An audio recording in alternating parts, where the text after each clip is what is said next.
आज हम श्री शारदा माँ के जीवन चरित्र को श्रवण करेंगे। श्री शारदामणि देवी पवित्र माँ के नाम से प्रसिद्ध है। उनका जन्म बंगाल के बांकुरा जिले के छोटे से गांव जयराम बाटी में रहने वाले ब्राह्मण परिवार में 22 दिसंबर 1853 में हुआ था। उनके पिता रामचंद्र मुखोपाध्याय और उनकी माता श्याम सुंदरी देवी आर्थिक रूप से निर्धन किंतु धार्मिक विचारों वाले सज्जन दंपत्ति थे। अतः उनके पिता की आय के साधन बड़े सीमित थे। उनके पिता और माता को पूर्वाभास हुआ कि उनके यहाँ पुत्री के रूप में दैवी शक्ति का जन्म होगा। शारदा देवी एक सरल ग्रामीण बालिका थी जो सहेलियों के साथ खेलती, परंतु वह अपनी बाल क्रीडाओं में अपनी आयु से कहीं अधिक गांभीर्य प्रदर्शित करती थी। उनका एकमात्र मनोरंजन यही था कि वह काली और लक्ष्मी की देवी मिट्टी की प्रतिमाएं बनाकर उन पर पुष्पांजलि तथा बिल्व पत्र अर्पित कर पूजा किया करती थी। प्रायः 10 वर्ष की अल्पावस्था में ही उनकी आध्यात्मिक प्रवृत्तियां, जिनके अंकुर समय समय पर प्रस्फुटित होते रहते थे, अब पूर्णतः विकसित हो गए। शैशव काल में ही उनको ऐसे अनुभव हुए जो बड़े बड़े ज्ञानी भक्तों को समाधि अवस्था के उच्च स्तर पर पहुंचकर भी यदि प्राप्त हो जाए तो वह अपने को धन्य समझते हैं। युवावस्था में जब शारदा देवी कामारपुकुर में थी, तब उन्हें निकटवर्ती तालाब में अकेले स्नान के लिए जाना पड़ता था। तब 8 समवयस्क युवतियों का समूह प्रतिदिन उनके संरक्षण के लिए आता, अर्थात दैवी शक्तियां ही उनके संरक्षण के लिए उपस्थित रहती थी। शारदा देवी को किताबी ज्ञान प्राप्त करने का अवसर बहुत कम मिला। परिवार में श्रेष्ठ संतान होने के कारण उनकी शिक्षा की ओर विशेष ध्यान नहीं दिया गया। परंपरा के अनुसार बालिका शारदा देवी अपनी मां के साथ गृह कार्य में हाथ बटाने लगी। भोजनालय का सारा काम शारदा देवी ही करती।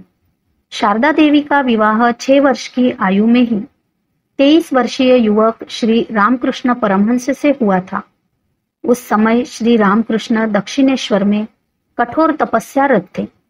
दिसंबर 1860 में जब शारदा देवी की अवस्था 8 वर्ष की हुई, तब प्रथानुसार श्री रामकृष्ण अपने ससुराल गए और शारदा देवी को अपने घर कुछ दिन मां के पास रहने के लिए ले आए।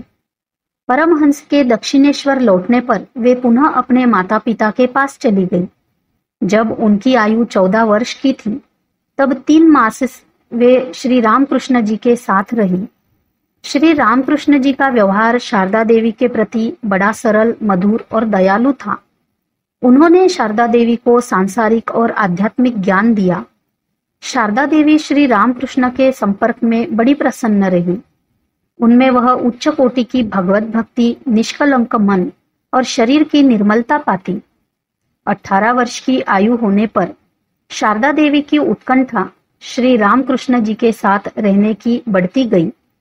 वे कभी अपनी आंतरिक भावनाओं और अंतर्वेदनाओं को प्रकट नहीं करती थी, परंतु सदैव अपने को यथासंभव गृह कार्य और माता पिता का हाथ बटाने में ही भुलाया रखती थी। प्रायः यह अफवाहें शारदा देवी तक पहुंचती कि उनका विवाह पागल से हुआ है। शारदा देवी यही प्रयत्न करती कि वह किसी से भी न मिले ताकि ये अपशब्द उनके कानों में न पड़े। फिर भी उनकी सच्चाई जानने की प्रबल इच्छा हुई। अतः उन्होंने श्री रामकृष्ण के निवास स्थान दक्षिणेश्वर जाने का निर्णय किया। यात्रा में अस्वस्थ होने पर शारदा देवी एक धर्मशाला में ठहर गई। तीव्र ताप से बेसुध रहने के कारण उन्हें अपने कपड़े लत्ते का भी होश नहीं रहा। तभी उन्होंने देखा कि एक स्त्री उनके पास आकर बैठ गई, जो गहरे काले वर्ण की थी, किंतु वह बहुत तेजोमयी एवं लावण्यमयी थी।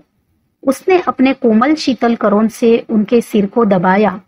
तब उन्हें ऐसी अनुभूति हुई कि उनके शरीर का सारा ताप दूर हो गया है। शारदा देवी के पूछने पर उसने बताया कि वह दक्षिणेश्वर से आई है और शारदा देवी को सांत्वना देते हुए कहा कि तुम शीघ्र ही अपने पति के चरणों में दक्षिणेश्वर पहुंच जाओगी। यह लावण्यमयी स्त्री और कोई नहीं बल्कि स्वयं मां काली थी, जो उन्हें स्वस्थ करने और आशीर्वाद देने आई थी। दक्षिणेश्वर पहुंचकर वे सीधे रामकृष्ण के कमरे में प्रविष्ट हुई। उन्होंने स्वतः अनुभव किया कि वे कितने सहृदय हैं। उन्हें आया देख श्री रामकृष्ण ने सहर्ष अभिनंदन करते हुए कहा, ओह, तुम आ गई। शारदा देवी बहुत थक गई थी।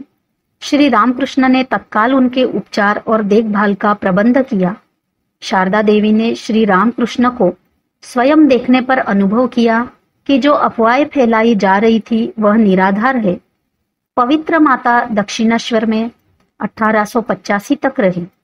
विवाह के बाद अब युवती शारदा पूर्ण स्त्रीत्व को प्राप्त हो रही थी। यह देख श्री रामकृष्ण ने अपनी आराध्य देवी मां काली से प्रार्थना की कि वह शारदा के मन को सांसारिक एवं भौतिक मोह माया से ऊपर उठा दे, ताकि वह अपनी शुद्धता और पवित्रता को बनाए रखे। दक्षिणेश्वर पहुंचने के कुछ दिन बाद ही श्री रामकृष्ण ने शारदा से पूछा कि क्या वह उन्हें फिर से सांसारिक जीवन में घसीटने के लिए यहाँ आई है। इसके उत्तर में शारदा देवी ने कहा, नहीं मेरे देव, मैं आपको आपके जीवन के ध्येय के प्रति सहयोग कर सकूं, मेरी केवल यही मनोकामना है। उन्हीं दिनों दक्षिणेश्वर में श्री रामकृष्ण परमहंस ने षोडशी पूजा संपन्न की। पूजा के पश्चात उन्होंने शारदा मां का मंत्र तथा उपयुक्त विधि से रात्रि के 9 बजे पूजन किया एवं निम्नलिखित प्रार्थना द्वारा शारदा देवी में मां काली का आवाहन किया। ओ देवी मां, तू चिरंतन कुमारी, सर्वशक्ति, स्वामिनी और सौंदर्य की निकेतन है। कृपा कर मेरे लिए पूर्णत्व का द्वार खोल दे। पूजा के समय शारदा देवी अर्ध तल्लीनता की अवस्था में रही और पूजा समाप्त होने पर वह गहन समाधि में पहुंच गई। यह आराधक और आराध्य का अति उच्चतम पुनीत तादात्म्य था, जिसमें वे एक ब्रह्म के अस्तित्व की अनुभूति करते थे। श्री रामकृष्ण कंठ के कैंसर के रोग से ग्रस्त थे। सितंबर 1885 में उन्हें काशीपुर लाया गया। पवित्र जननी अपने स्वामी की परिचर्या करने, भोजन बनाने तथा अन्य आवश्यकताओं को पूर्ण करने में तल्लीन हो गई। जब श्री रामकृष्ण के रोग में यथोचित औषधियों और विविध उपचारों से भी कोई लाभ न हुआ, तो पावन जननी ने तारकेश्वर के मंदिर में जाकर दिव्य शक्ति से सहायता की याचना की। उन्होंने 2 दिन निराहार रहकर उपवास किया और दैवी उपचार के लिए प्रार्थना करती रही। दूसरे दिन अर्धरात्रि के समय अकस्मात उन्हें एक तेज ध्वनि सुनाई दी, जैसे कोई लकड़ी से मिट्टी के घड़े तोड़ रहा हो। वे सोचने लगी कि कौन इतने जोर से आवाज कर रहा है। बाहर आकर देखा तो कोई नहीं था। तब उनके मस्तिष्क में यह विचार एकदम विद्युत सा चमक उठा कि संसार में कौन किसका पति और कौन किसकी पत्नी है, मेरा कौन संबंधी है, मैं अपने आप को क्यों निरर्थक नष्ट करने पर तुली हुई हूँ। उनका कहना था कि इस विचार से उनका स्वामी के प्रति मोह नष्ट हो गया और उनका मन वैराग्य से परिपूर्ण हो गया।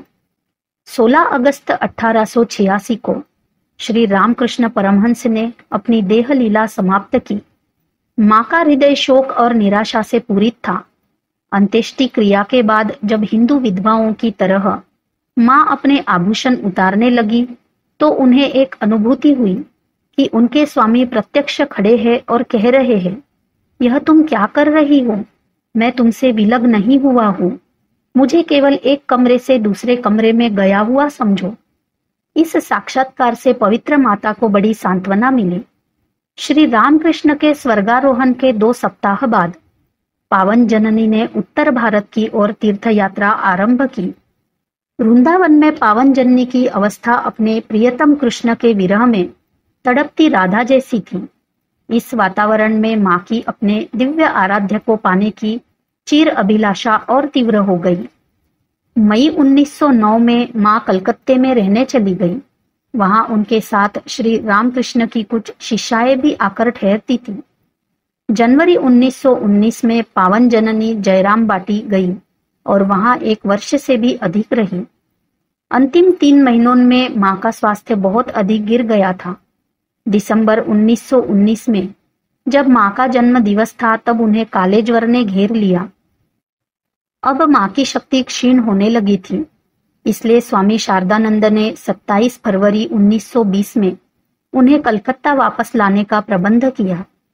निर्वाण से 1 महीना पहले पवित्र माता ने अपने कमरे से श्री रामकृष्ण परमहंस का चित्र उतरवाकर दूसरे कमरे में लगवाया और अपना बिस्तर भूमि पर लगवाया। निर्वाण के कुछ दिन पूर्व माँ ने अपने मन को राधु और राधु के छोटे बच्चे की ओर से, जो उन्हें बहुत ही प्रिय थे, पूरी तरह हटा दिया। स्वामी शारदानंद और अन्य भक्तों को उस समय यह ज्ञात हो चुका था कि माताजी अब अधिक दिवस हमारे बीच नहीं रहेगी।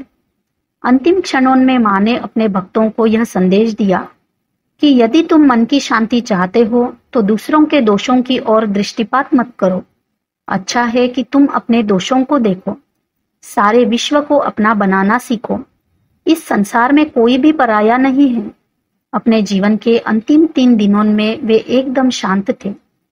20 जुलाई 1920 को परमानंद की अंतिम अनुभूति के बाद रात को 1:30 बजे उन्होंने महानिर्वाण लिया। बेलूर मठ में उनका अंतिम संस्कार किया गया। सामाजिक दृष्टि से शारदा देवी न पत्नी थी और न ही जननी, फिर भी वे एक ऊंचे अर्थ में जननी थी। वह ईश्वरीय शक्ति का प्रकाश पुंज थी। भारतीय नारीत्व उनमें अपने शुद्ध भारतीय चरित्र के साथ पूर्णतः विद्यमान नहीं, अपितु अवतरित ही था। जब हम उन्हें स्मरण करते हैं तो हम ईश्वर को दैवी जननी के रूप में स्मरण करते हैं। पवित्र जननी और ईश्वर अभिन्न नहीं है।